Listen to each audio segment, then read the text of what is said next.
Freddie Kasha, ladies and gentlemen, and welcome to the Staten Island Comedy Show. We're going to have a great show for you tonight, so stay tuned. It's a virtual show. We have comedians to perform their stand-up sets on location, and you will see them right here on the Staten Island Comedy Show. Our first comedian is Kurt Ceblum. He is from Central Valley, California. He has been doing comedy for 5 years. What made Kurt get into comedy was a defense mechanism to cope with life's pain. You can find him on Instagram.com/@KurtCeblum, Facebook.com/Kurt.Ceblum, and at KurtCeblumComedy.com. Our next comedian of the show, Kurt Ceblum, ladies and gentlemen. Hey. Hello, everybody. So I've come to realize that because of a lot of my hobbies, I'm not very masculine. See, I really love embroidery. Okay, very true. And but also I'm very sentimental. I love kids. I don't drink alcohol. I just drink tea. And I'm also prior military, so I'm kind of an amalgamation of everyone from Downton Abbey. So got that going for me. But so when I was a kid, my mother taught me how to embroider, and I was teaching my kids how to embroider too, you know. And we went to the store and said, well, let's get a little pattern book. So we got some patterns. We all did different ones. And I grabbed some mushrooms because I was like, well, it's not a fairy, it's not a flower. At least it's something, somewhat masculine. So I started sewing them on my white t-shirts. And this girl I was talking to, I was pridefully telling her, oh yeah, I've been doing some embroidery, made some cool mushroom shirts. She said, there's no way in hell you're gonna wear a mushroom shirt on our first date, So I wore a nice button-up t-shirt, but underneath it, yeah, tell me what to do. That's the kind of beta male I am. And embroidery isn't that feminine. There was a guy in the 80s, very, very masculine, who did embroidery. You guys know Rambo? First Blood? Remember when he got that boo-boo on his arm? How did he stitch up that ouchie? Embroidery. Huh? Nice. Exactly. Embroidery set in a survival knife, I imagine. But this is how masculine I am. I don't even use a thimble. See, I've been in IT for 20 years. These babies are calloused. So anyway, I was mentioning I love tea, and that's where I actually went to my first date. But and I really do love tea, but I like loose leaf tea, free range tea. That's how liberal I am as well. Just saying, that's how liberal I am. And I grew up just outside of Boston, about 45 minutes outside of it. And there's no other city in the world that's got a history of hating tea than Boston. If you guys are aware of the famous tea party. I mean, they hate tea, but also the Yankees and the letter R. But but yeah, so when I met this woman on my first physical date, and I was like, okay, I've got to tell her that I'm sentimental because I don't want to be in the movies with her, and once COVID's over and watching trailers and all of a sudden a Monster Calls comes on and she's like, what do you think? And just me gushing like a little girl. It's like, I've got to prepare her for this. I don't want her to just spring it on her. Also, she can't watch any Modern Family with me. So I was like, okay, I've got to let her know soon. So as a policy for me, it's like, okay, before the second cup of tea, I've got to let her know that I'm sentimental. Yeah. And in hearing myself say that, I know I probably didn't need to say that I'm sentimental if I'm saying something before a second cup of tea. I also probably don't have to ask for a second date, but there it is. I was mentioning I got kids. I'm teaching them embroidery. I love kids. When I first met my ex, I told her that I wanted to have 9 kids. I said I want a baseball team, you know.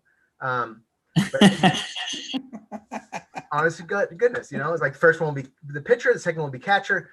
Anyway, after 5 kids, she's like, "That's enough, no more kids." And I remember looking at her and then looking in the living room and said, "You know, look at the couch. There's still room on that couch for more kids." She said, "We're getting a smaller couch." So that was that. Hurt my feelings, but hey, what can you do? You know. So the other thing I really, really love too is I love antiques. You know, I mean, like Sunday, you know, football jerseys sitting in front of the couch. I do too, but it's to watch the Antique Roadshow. That's my Super Bowl. You know, and if I can go into an antique shop and see, you know, like bone china tea set, well, that's my MVP right there, baby. Yeah, that's my cup of tea. No pun intended. But you know, so the other thing is too is like with antiques, it's so cool because they have stories. They all have some story. You know, you could have an old coffee table from the 60s and be like, you know what? This probably sat next to it, you know, an armchair watching the civil rights struggles on TV. Or you could have your IKEA table next to you that watched you struggle with an Allen wrench. I mean, it's a no-brainer to me. I rather have someone with a deep history. And, you know, I just love, you know, old things in the antique stores. They're just awesome. I love those old things. But you know, what's interesting is in antique stores, they're not old things to old people. They're just their things. Anyway, I'm Kurt. You guys have a great night. Thanks a lot. Our next comedian is Ken Perlstein. Ken is originally from Ann Arbor, Michigan, but has been living in New York City since 1994. Ken has been doing comedy now for 17 years. He says that comedy has always been in him, but he started comedy when he was getting his MFA, and his friends convinced him to take his Camry out to an open mic. If you would like to see more of Ken, you can find him on Facebook at Ken Perlstein, on Instagram at kperlstein250, and you can check out his series called How Am I Doing TV series on Instagram at How Am I Doing TV. You can also check him out on his website at kenperlstein.com. Ladies and gentlemen, Ken Perlstein! All right. Well, Easter's around the corner, isn't it? Yeah, I guess so, man. And I actually grew up in a very mixed neighborhood growing up as a kid, you know. There was like a mixture of a lot of Gentile people. So what I used to do is I used to paint Easter eggs. I'm a true boy, I didn't know. I had no idea what it was about until my friend's dad told me about it. He's like, you know, you guys killed Christ. It's like, that's a lot to shoulder on a 10-year-old. Thanks for the pressure, you know. So I just started writing on the eggs, we didn't do it.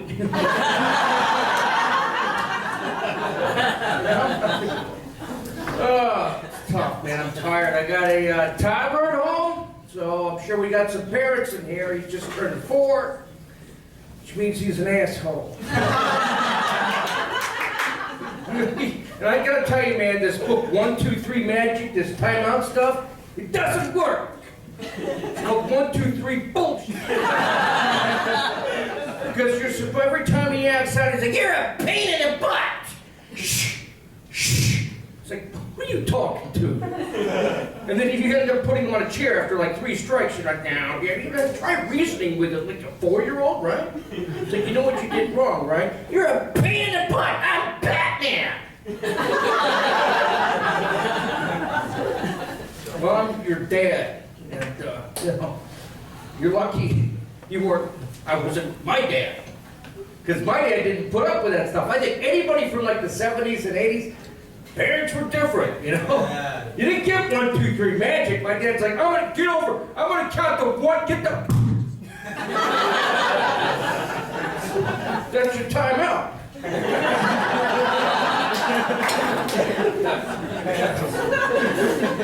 That's it. It's all good, right? That's tough. Man.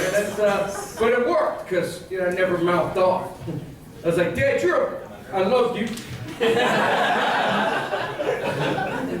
I'll tell you, man, I don't know. I don't want to hit up. I don't ever want to raise a hand to him, because I'm afraid I would just never stop. I kind of look down at him and I go, don't make Daddy drink again. So, I am married. I just got married last year. We just celebrated our, first anniversary. You really don't have to clap for that because it took 3 years, and her getting, better insurance for me to say yes. I met her online, so yes, Craigslist works. Yeah, right. Craigslist. It was on OkCupid, but it is hard. It's marriage is hard. Quality time's tough too. You don't have sex anymore. What you get is a text. It's like if you can find a program for him to watch, within 2 minutes, it's on. Going through the list, I'm like, what do you want to watch, kid? Do you want Minions? No. You want Tarzan? No. How about The Shining? So I find a program. She's like, what did you put on? I'm like, Paw Patrol. She's like, that's only 20 minutes. I'm like, this will be over in 5. He's in preschool, guys. He's in preschool. So it's a big deal for preschool. I hate New York City parents. Preschool parents, they're little whiny, Jewy. What do you do for a living? Acting's tough. Acting's really tough. And I'm like, what do you do? I do hedge funds. I'm like, which means you're about to get arrested. What do you do with the rejection? What do you do with the rejection? I'm like, you know what? Before I used to, drink and go on a 3-day coke binge, I'm doing a lot better today, though. Things are better. I overeat and I cut myself. He's got a nephew. Not a nephew, he's a cousin. I say nephew. I have a nephew. I have so many nephews, a bigger family, Well, one of them I took swimming. He's like 8 years old. And, he had the balls. He had the balls to look at me and go, Uncle Ken, why are you fat? Look at you fat, Uncle Ken, why? I'm going to answer him. I'm like Nate, I'm fat because I eat kids after I frickin' drown. Why are you adopted?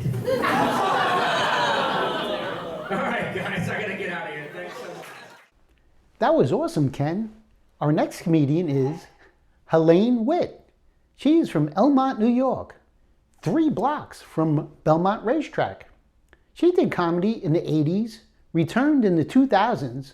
She got into comedy because a barker, roof, roof, roof, stopped her in the street, invited her to stand on a stage in an empty club. The next thing she knew, Robin Williams frequented the club, so she took classes from members of his improv troupe. You can find her on Facebook, Helene Witt, Twitter or parallelogram, she means Instagram, @WittHelene or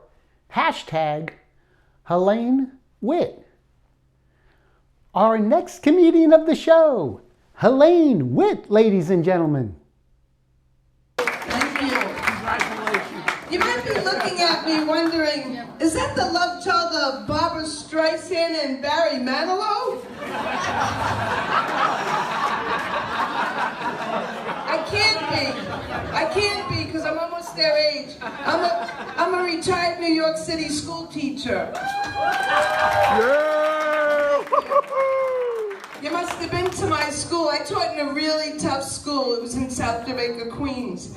And to give you an idea how tough it is at my school, you walk in the building and you see the school colors, black and blue.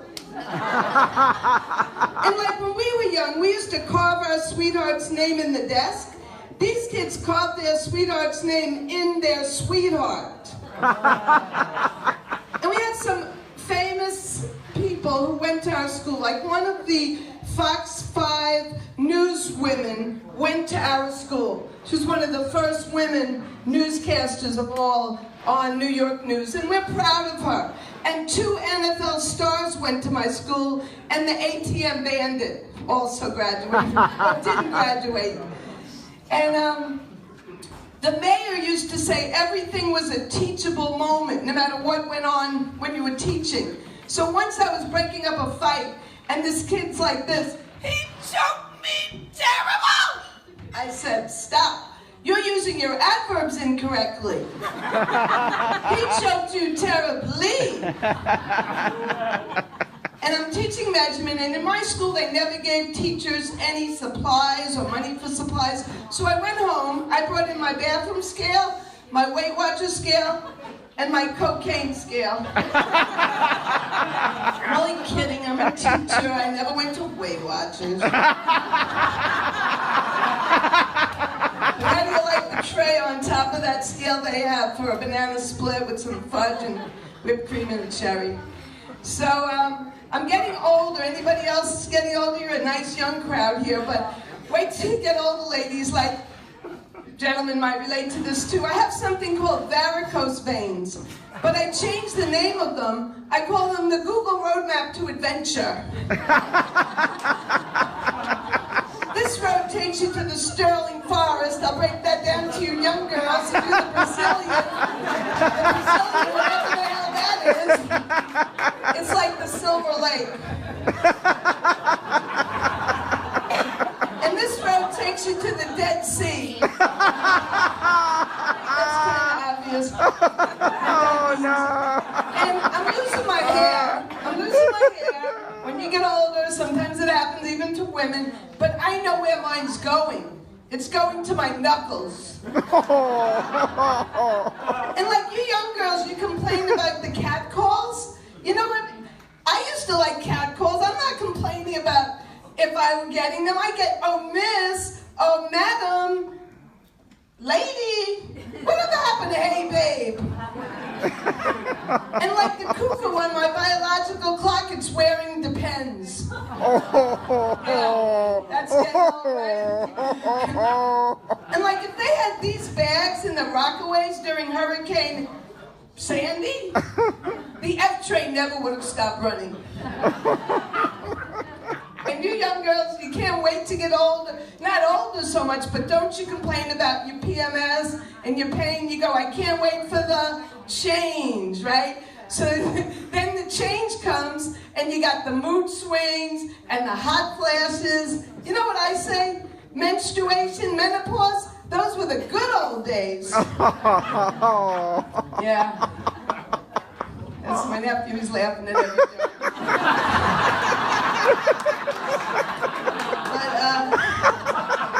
I was married twice. The first time I was married to a Jewish guy, and then I was married to a Chinese guy. People say, yeah, you can laugh at that.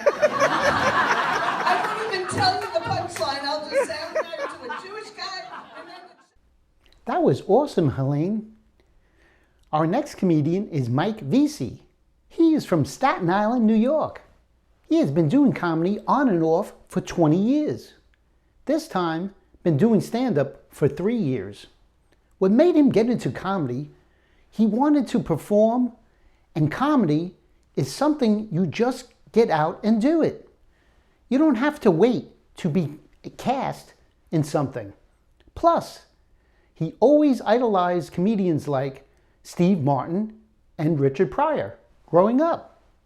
You can find him on youtube.com/user/Veezman, Veezman, facebook.com/mike.veezman/, instagram.com/mike.veezman/.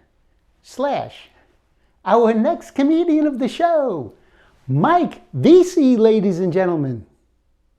Very exciting. So I recently had a milestone birthday.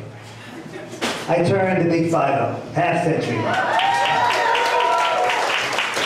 Thank you, I'm okay with it now. It was a little rough. But my family rallied around. My kids threw me a great party. They had Batman on the cake. My wife got me a really cool gift. She got me a book, Kama Sutra for Dummies. It's kind of like an IKEA catalog with naked people. Unfortunately, I did just turn 50 and I threw my back out in chapter 4. So listen to this. I turned 50 a few weeks ago. There's a young woman I'm friendly with.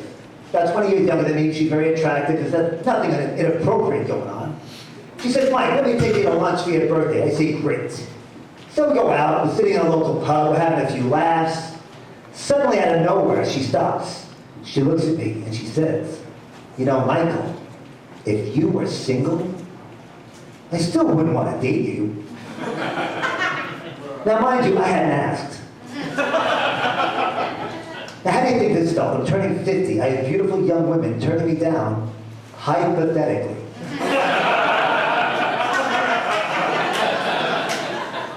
Now, I've got a beautiful, loving wife at home, and I don't mind being faithful to her. But I like to think I was doing it on purpose. So last week I get home late, I'm exhausted, it's raining, I walk in and I realize the dog needs his walk. You know, he's doing his dance, he's gotta go. So fine, we grab a leash, we go. And we're walking down the block. He sniffs a bush. Nothing. We just keep walking. He sniffs a telephone pole next door. Nothing. He keeps walking, I'm getting soaked. Finally, we get to a tree at the end of the block. He sniffs that, kind of nods, lifts his leg, does his business. I get back to the house, I'm drenched. I'm ranting to my wife. Why does he do that? When I gotta go, I gotta go. I don't wander the neighborhood looking for the best-selling bathroom. And she explained to me, he's not just going to the bathroom, he's exploring the world, seeing what other dogs have been in the neighborhood. And that's when I got it. A walk isn't just for relieving himself, it's for checking his messages. That tree on the corner, that's basically his Facebook page.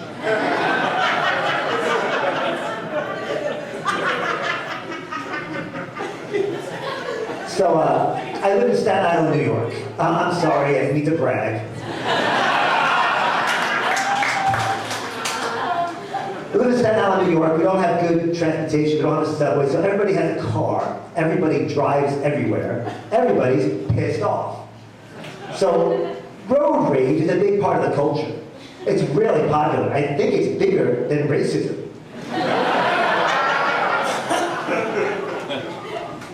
And I understand that road rage happens because people feel anonymous in their car. You know, they slip into their automotive body armor and they drive into battle, armed with their weapons of choice, a horn and a middle finger.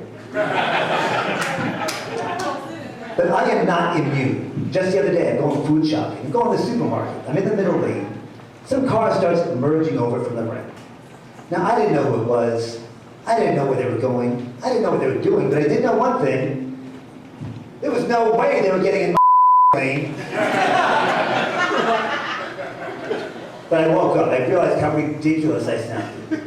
I mean, it's not like there was going to be a guy at ShopRite waving a checkered flag. I wasn't going to pull into a parking space and have a beauty queen hand me a trophy and a free turkey. So I hit the brakes, I let him in, I went about my day, you know? And I realized road rage is here to stay. We're not going to get rid of road rage until we get rid of drivers. Which is coming. I mean, because we're all going to have driverless cars pretty soon. I mean, road rage is one problem technology can solve. Although I think we're relying way too much on technology. And I think the only way to keep the computers from taking over is to turn them against each other. I've already started. This morning, I told Siri that Alexa called her fat. Thank you, everyone. Thank you. Now I would like to introduce to you a segment we call Joking Around with Fred Rubino. Freddie Rubino here. Happy All Saints Day. I like All Saints Day. Everybody gets a piece of the action today. It's not just about one saint.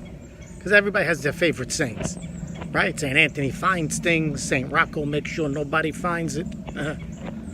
I like St. Joseph, okay? Most underrated, you know? All the other saints, what they got? They got cities named after them. St. Louis, San Francisco, San Diego. What's St. Joseph got? They named an aspirin after him. I mean, because Mary always had a headache. Yeah, she's always worried about Jesus. He's always out with his friends, turning water into wine. Mary Magdalene's a putana. Of course she's worried. St. Joseph's like, have an aspirin already. Haven't gotten action in a millennium. Okay, so who could blame him, okay? St. Joseph, all the saints, happy Saints' Day. Freddie Rubino, thank God for all the saints. Amen. That's the end of the show.